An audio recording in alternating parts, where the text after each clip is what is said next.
Hi, I'm Mark with PGA Advanced Professional, and I've had a request coming from Facebook from Chris Adams asking for some help with the 30-yard approach shot. Thank you for sending that in, Chris.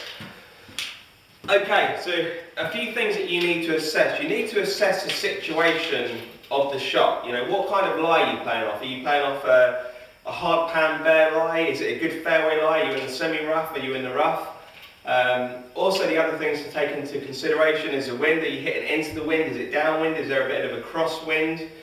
And the greens as well, are they receptive? Are they hard greens? Are you going to an elevated green? Is it a bit of a downhill into the green?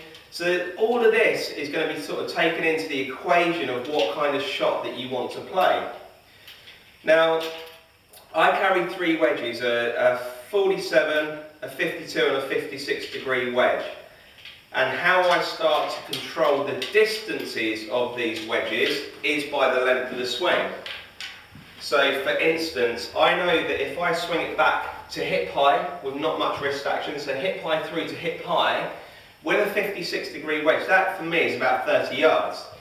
If I go chest high through to chest high, again with not loads of wrist set, that's going to go about 55 yards, and my final swing is shoulder height to shoulder height, and that's going to go about 75 yards with my 56 degree wedge.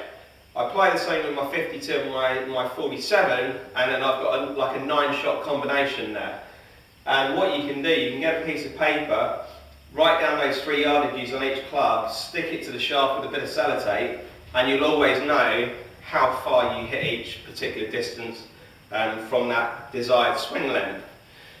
So the other thing, you know, to take into account as well is once you've assessed the situation, you need to sort of find out if it's a low shot in or a high shot in.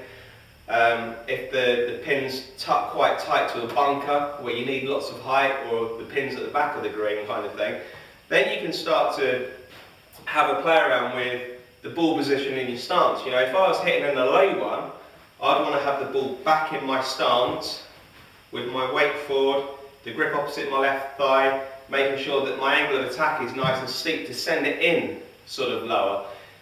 If I wanted to hit a high one, I'm going to play the ball further forward in my stance, so I can start to open the face of the club a little bit more, keeping my body alignment parallel, and then I can slide the club under, and I'm going to get a little bit more height. Obviously that's going to affect my distances to a degree, because obviously my hip high through to hip high is with a square club face from that position. So you are going to need to get yourself in a short game area and have a little play around with this and start to sort of find out how far you hit your different shots.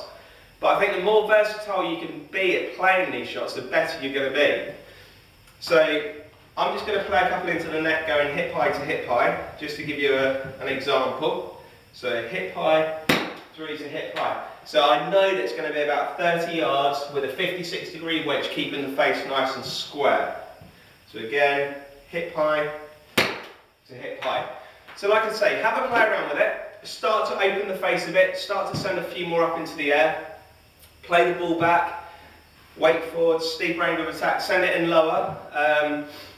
Have a play around with it, Chris. Enjoy it. Hope this one helps you.